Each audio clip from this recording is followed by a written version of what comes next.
Oke, kita langsung mulai aja. Di era di mana data adalah segalanya, kemampuan untuk membedakan antara mana yang benar-benar fakta dan mana yang cuma sekedar kebetulan, itu udah jadi semacam kekuatan super ya kan? Nah, di Explainer kali ini, kita bakal kupas tuntas gimana caranya mengubah data mentah menjadi alat pengambil keputusan bisnis yang super rasional, pakai yang namanya uji hipotesis satu sampel.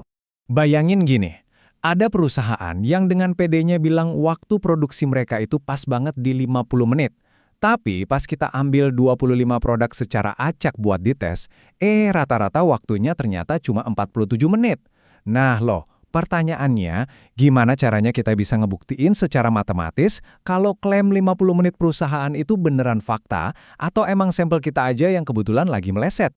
Buat bedah misteri ini, kita bakal lewatin beberapa tahapan cepat. Mulai dari ngebahas apa itu dilema berbasis data, cara menyusun hipotesis, milih pakai z-test atau t-test, langkah menuju fakta, ngulik nuansa dan kesalahannya, sampai ujung-ujungnya kita bisa ngambil keputusan bisnis yang konkret. Bagian pertama, dilema berbasis data, perbedaan antara sekedar nebak dan benar-benar tahu. Intinya begini, kita harus benar-benar move on dari yang namanya intuisi alias tebak-tebakan. Uji hipotesis ini ibarat alat pendeteksi kebohongan buat data. Kita pakai metode yang super ketat ini untuk ngevaluasi kinerja, cek standar kualitas sampai validasi target. Jadi ini benar-benar jembatan yang hubungin sampel data terbatas di tangan kita dengan fakta sebenarnya dari skala populasi yang jauh lebih besar. Masuk ke bagian 2, menyusun hipotesis. Sang status quo versus sang penantang. Coba anggap hipotesis 0 atau H0 ini sebagai prinsip praduga tak bersalah. Ini adalah status quo yang bakal terus kita pegang mati-matian, kecuali data sampel kita ngasih bukti telak buat milih hipotesis alternatif si penantang kita. Jadi di kasus produksi tadi, H0 bakal tetap ngotot kalau waktu produksinya emang tepat 50 menit, nggak peduli apapun yang dibilang sama sampel awal kita. Lanjut ke bagian 3, z-test versus t-test. Saatnya milih senjata statistik kalian. Matriks keputusannya simpel banget sebenarnya. Pilihan buat pakai z-test atau t-test itu cuma bergantung sama dua hal, seberapa besar ukuran sampel kalian dan apakah kalian tahu nilai standar deviasi dari populasinya. Kalau sampelnya 30 atau lebih besar dan deviasi populasinya diketahui, pakai z-test. Tapi kalau kalian cuma pegang sampel kecil di bawah 30 dan cuma punya deviasi dari sampel itu aja, fix kalian harus pakai t-test. Bagian 4, langkah menuju fakta. Aturan main pengujiannya. Nah, dengan disiplin ngikutin kelima langkah ini, terutama pas nentuin batas signifikansi alfa di awal, kalian benar-benar nyingkirin bias manusia dari persamaannya. Ini mastiin kalau keputusan bisnis akhir yang bakal kalian ambil nanti benar-benar solid dan bisa dipertanggungjawabkan secara matematis. Nggak ada tuh yang namanya pakai feeling. Bagian kelima, nuansa, kesalahan, dan asumsi. Kita bahas sedikit soal titik buta dalam statistik.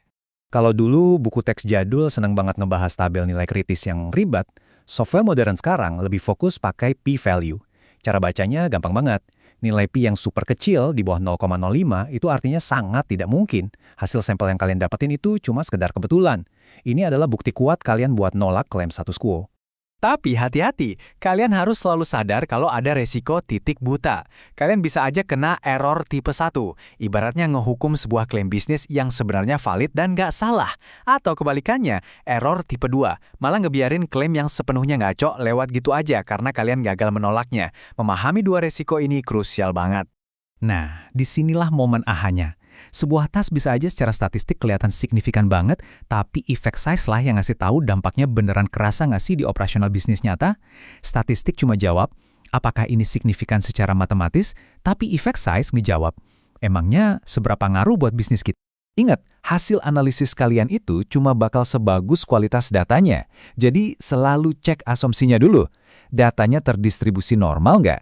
Ada pencilan atau outlier ekstrim yang bikin rata-ratanya berantakan? Dan kalau misal datanya ternyata nggak normal sempurna, tenang aja. Kalian selalu bisa keluarin jurus cadangan, yaitu uji non-parametrik Wilcoxon. Akhirnya kita sampai di bagian 6, membuat keputusan bisnis. Mari kita selesai misteri 50 menit tadi. Biar nggak ngawang-ngawang, kita terapkan perhitungannya ke dunia nyata. Kita pakai t-test di sini. Kenapa? Ya karena ukuran sampel kita kan cuma 25, di bawah batas 30. Dan kita cuma dikasih nilai standar deviasi dari sampel tersebut yaitu 5, bukan deviasi dari keseluruhan pabrik. Pas kita masukin ke rumusnya, rata-rata sampel 47 dikurangi klaim awal 50, lalu dibagi berdasarkan standar deviasi dan ukuran sampel yang kita punya, boom, kita dapat t-value di angka -3. Angka absolut 3 ini yang jadi kebenaran matematis setelah kita. Karena nilai absolut yang baru aja kita hitung itu ternyata lebih besar dari batas kritisnya, kita wajib menolak hipotesis nol. Artinya apa buat bisnis? Klaim awal perusahaan soal 50 menit itu udah pasti salah secara matematis. Ini bukan kebetulan semata. Temuan ini jelas menuntut evaluasi manajerial secepatnya di lapangan. Dan kabar baiknya, di dunia nyata kalian nggak perlu pusing-pusing ngitung manual pakai rumus begituan. Software kayak SPSS, Excel, atau Python bakal otomatis ngerjain kalkulasinya. Jadi kalian bisa santai dan fokus 100% buat ngebaca insight strategis dari angka-angka itu. Kesimpulan utamanya jelas banget. Menguasai alat-alat statistik kayak gini, bikin kalian bisa motong semua kebisingan dan asumsi buta. Ini benar-benar tentang gimana caranya ngebangun strategi bisnis kalian di atas fondasi data yang benar-benar bisa diverifikasi secara objektif.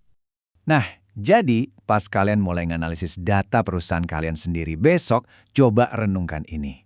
Apakah kalian cuma mau ngejar angka yang kelihatan signifikan di atas kertas, atau kalian benar-benar nyari dampak nyata yang bisa ngubah peta bisnis kalian? Pikirin baik-baik ya, dan sampai jumpa di pembahasan selanjutnya.